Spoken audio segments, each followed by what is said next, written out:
Mutual fund का manager किसी company के शेयर में क्यों पैसा लगा रहा है, उसके बहुत सारे कारण हो सकते हैं। ये कंपनियां बहुत ही कमाल की बड़ी कंपनियां हो जाएंगी, एक ऐसा एडवांटेज बिल्ड कर लिया गया है। म्यूचुअल फंड के कॉन्टेक्स्ट में वो एक छोटा सा रकम होगा। सो वेलकम बैक टू निवेश का बड़ा सवाल। धनक वैल्यू रिसर्च आपसे हमेशा ये कहता रहता है कि जिन कंपनियों का प्रीवियस ट्रैक रिकॉर्ड नहीं है वैसी कंपनियों में निवेश करने से बचना चाहिए आपको।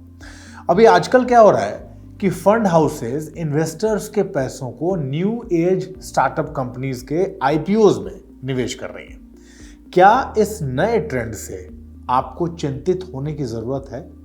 आज इसी टॉपिक को थोड़े डिटेल और आसान भाषा में समझते हैं धीरेन्द्र सर से।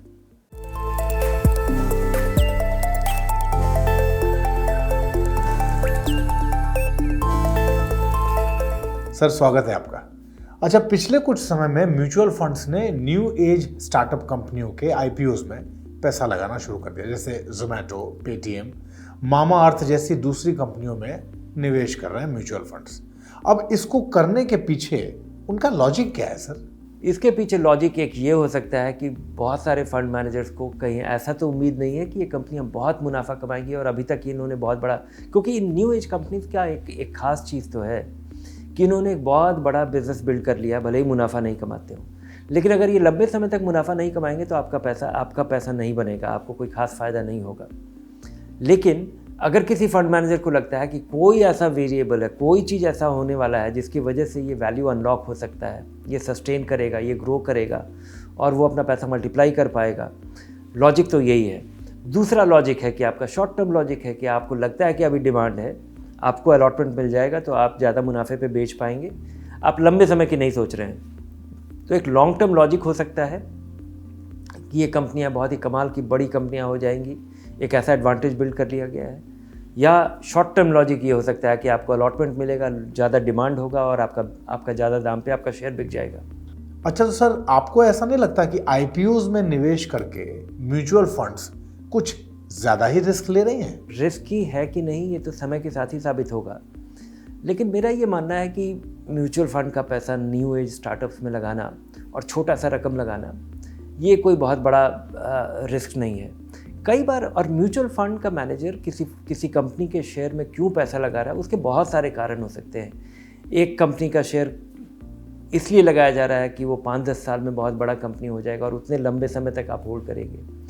कई बार आप आईपीओ में पैसा इसलिए लगाते हैं कि इस आईपीओ का बहुत डिमांड है और बहुत सारे लोग निवेश करेंगे, 10-20 टाइम ओवर सब्सक्राइब होगा, आपको अलॉटमेंट होगा। म्यूचुअल फंड होने की वजह से आपको अलॉटमेंट होने की संभावना ज़्यादा है और आप अलॉटमेंट होते ही बेच देंगे। तो आप एक शॉर्ट टर्म व्यू लेकर के अगर आप इन्वेस्ट कर रहे हैं तो मुझे पता नहीं है कि ये जो फंड जो पैसा लगा रहे हैं उनका व्यू क्या है।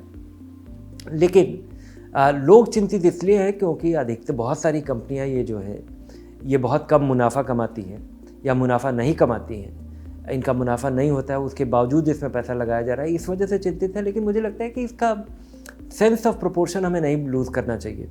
किसी म्यूचुअल, अगर एक 10,000 करोड़ की फ़ंड है, 25,000 करोड़ की फ़ंड है और उसमें अगर 10-20 करोड़ 25 करोड़ रुपए किसी आईपीओ में लग गया है तो आपको चिंतित नहीं होना चाहिए। अच्छा, एक बात और जाननी है सर, ये म्यूचुअल फंड्स का जो आईपीओज है उसमें इन्वेस्ट करना और एक आम निवेशक का डायरेक्टली आईपीओज में निवेश करना, दोनों में अंतर क्या है? एक बड़ा अंतर ये है कि म्यूचुअल फंड के कॉन्टेक्स्ट में वो एक छोटा सा रकम होगा।